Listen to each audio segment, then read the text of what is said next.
Dear students, good morning. Last class we discuss about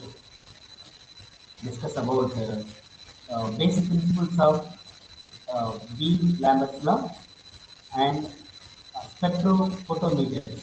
That may be single beam, that is maybe double beam spectrometer, right? And the block diagram and explanation, right? And in that ultraviolet spectrophotometer, we have the first block is light source, right? Light source that will be constant like this. So the light sources, light sources having some characteristics. Light source should be having some characteristics. So if you want to examine the sample or if you want to analyze the sample, that means sample concentration, if you want to analyze with the spectrophotometer, we want to select the suitable sources and suitable detectors for the spectrophotometer, isn't it? So the problem is how do you select the light source and how do you select the light detector? The solution for this is the light source should have some characteristics. Should have some characteristics. So the source should satisfy that characteristics.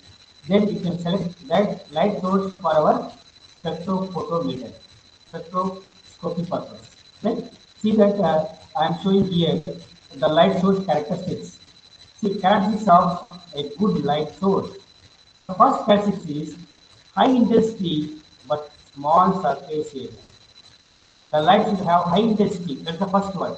And wide spectral range. Wide spectral range. Next one is stable output. Stable output. Next, long life at reasonable cost. Cost should be economical. So this is the general characteristic of the source which is going to be selected for our spectrophotometer purpose, light source. And see in this UV spectrometer, UV spectrophotometer, what type of sources we are going to select. So in this UV spectrophotometer, hydrogen or deuterium lamp, hydrogen or deuterium lamp, these two acting as light source in the wavelength range of 190 to 420 nanometers. 190 to 420 nanometers. Next, you can also select mercury lamp for UV spectrometer. Mercury lamp. Third one is xenon lamp. Wavelength range is 190 to 800 nanometers. So based upon the purpose of the sample analysis, you select the suitable source for UV spectrophotometer. Clear? Suppose if it is visible spectrometer, if it is visible spectrometer, see, prefer you try to prefer tungsten, try to prefer tungsten, okay, tungsten lamp, part of UV and whole of the visible wavelength is 350 to 2500 nanometers. See, what is the range of wavelength of the tungsten lamp compared to remaining three xenon, mercury, and hydrogen, deuterium lamp. So, based upon the sample to be analyzed and based upon the spectrometer you are selected, you try to choose the different light sources, suitable light sources. Next, what type of detectors you are going to select? So, the detectors, you know, for the purpose of detectors simply convert radiant energy, photons, light source, light photons into electrical signal. electrical signal. So, for this conversion, we can select maybe photocells. Photocells. So, photocells are selected in the silica analyzers. Silica analyzers. But some electrodes are selected in the sodium analyzers, isn't it? As you know in the last class. Photocells convert the photons into electrical signal. Phototubes. Phototubes also convert the photons into electrical signals. These are the simple detectors, simplest photodetectors, producing current proportional to the intensity of the light striking. Intensity of the light striking. Okay, these are the two simple detectors. There are based upon the sample to be analyzed. And based upon the technique we are implemented, it will be UV or visible spectroscopy, we have to select different types of detectors.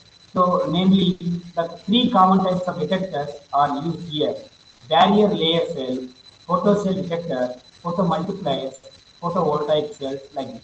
So, the common principle is same, but here, based upon the sample to be analyzed, and based upon the spectrophotometer we are selected, separately you can take different types of detectors for detecting the converting the radiant energy photons into electrical energy. With this available common types of detectors. Clear? And today we see one more important concept is IR spectrophotometer. IR spectrophotometer. So, in this IR spectroscopy is one of the analytical technique for chemical identification. Chemical identification. It is used to identify particular bond functional group in organic molecules by measuring the substance absorption of infrared radiation at different frequencies. So, clear? So, in the previous case, we are applying a monochromatic light, monochromatic light, isn't it? But now you apply infrared light, infrared light. So, if you apply infrared light to the sample, that we can identify the organic molecules. So, how much is absorption happening in the organic molecules? That is going to be detected with this IR spectrophotometer. So, what is the what is the uh, what is there in this IR spectrophotometer? The parts available in this is IR radiation source. That's what I'm speaking. Not a simple source. It's a IR radiation source. It emits infrared radiation. Infrared radiation. Whose frequency is different? Whose frequency is different? And monochromatic. Simple sample cell and sampling. Okay, sample cell and detector. Detector. Same thing happening, but here we are using IR source. IR source. See the arrangement. See the arrangement for this optical diagram for IR spectrophotometer. In this, what is there? The light source in the previous diagram, when we are going to study about spectrophotometer of UV or visible spectrometer, we are using very simple source, light source. But here, replace a simple light source by infrared light source. That is the difference. Everything is common. Total is common. All the principle is common. All the blocks are also be common. Okay. But at the end of the process, we have to do something.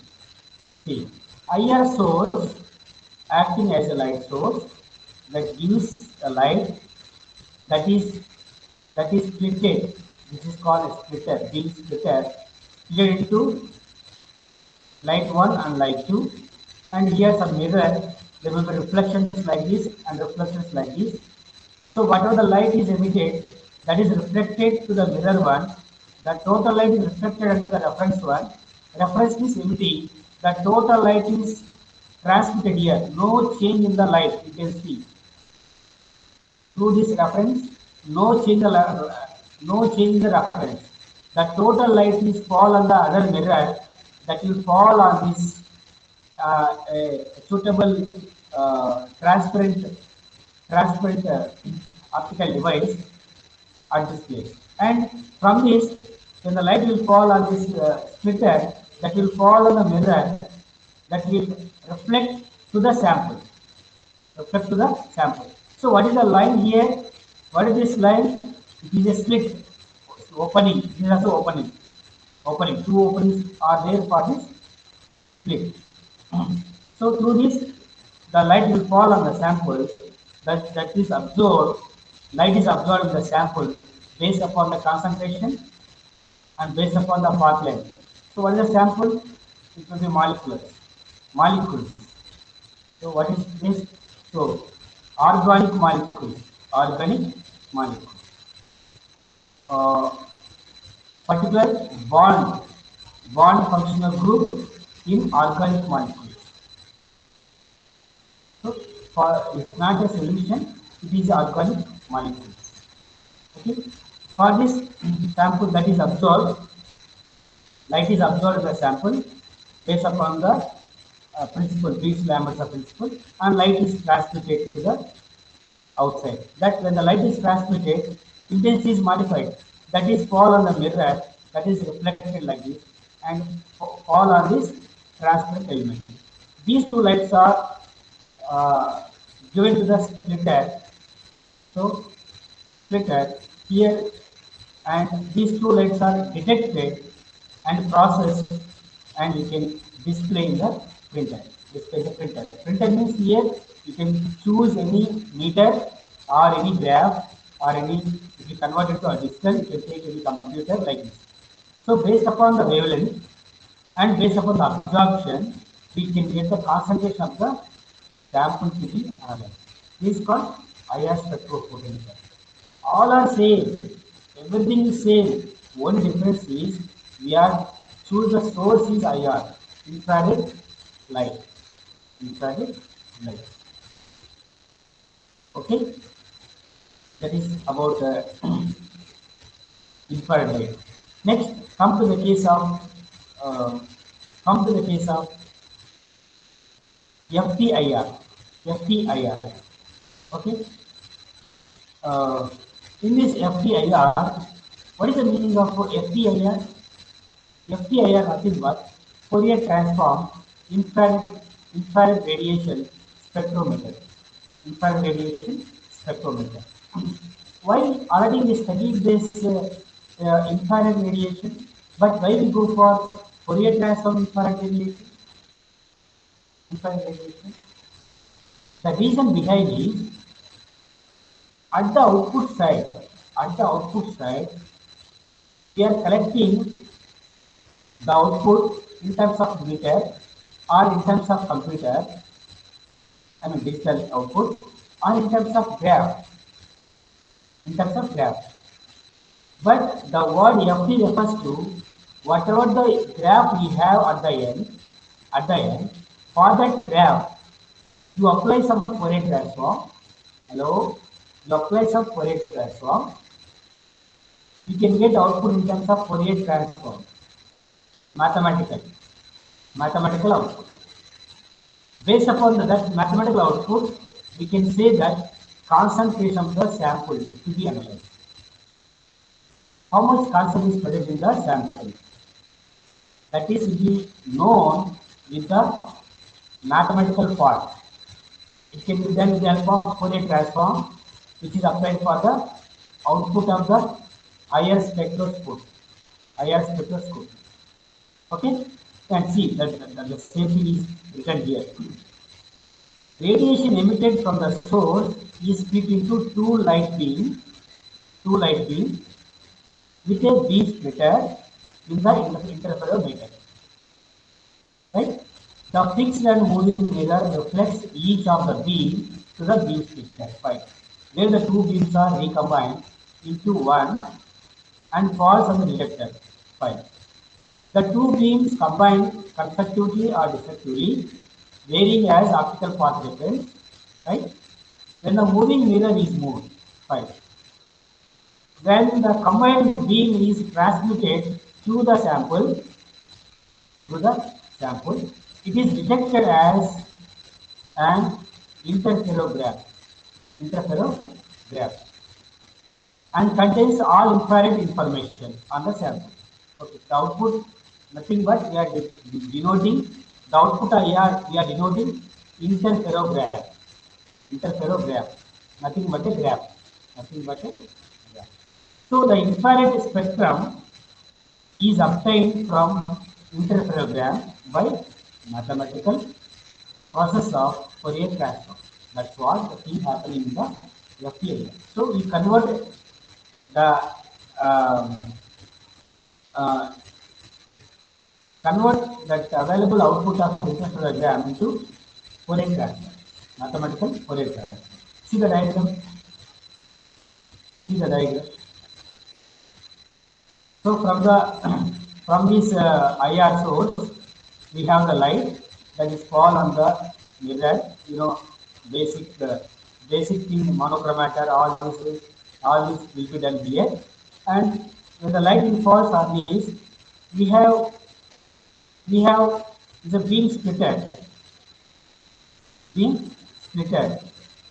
So beam splitter, infrared light source, when it falls, that will be reflected, and that is again reflected. Okay. Here also, uh, here also, when the light will falls on this, that will reflected and uh, that means again it is reflected, right? So these two beams are recombined here. It is a fixed mirror, it is a slide mirror, mobile mirror by the some motor, simple motor. Okay. With this light source, when the light is emitted, we have two reflected mirrors and two reflected back light sources which are combined here, and that will fall on the sample. Combined light is fall on the sample. So the light, when the light will fall on the sample, that thing happens. The sample is absorbed. Sample is absorbed by the uh, light is absorbed by the sample. So when the sample is absorbed, light is absorbed by the sample, some light is modified. So that output light is detected by the detector. So after detection, what happens? After detection, right? Yeah, this thing happening. So the same, the previous graph, previous diagram, we are elaborately showing like this. Elaborately showing like this. Okay, so this is the interferogram, output of the IR spectrometer. For this, what can you do? What can you do? You apply Fourier transform. Apply Fourier transform. So we apply Fourier transform for this. You may get spectrum of light. Spectrum of light. So based upon the spectrum, we can say that how much concentration is present in the sample. You can easily express the concentration. Only change is the difference between IR and FTIR is there we are having in the IR we have this type of output, interferogram. But in FTIR, we have to apply some Fourier transform and try to get this type of output. Okay? This is about absorption type spectrophotometer. Next class we'll see emission type spectrophotometer. Emission type spectrophotometer. Okay, now I am going to stop the class. If you have any doubt, you can ask me. Okay, and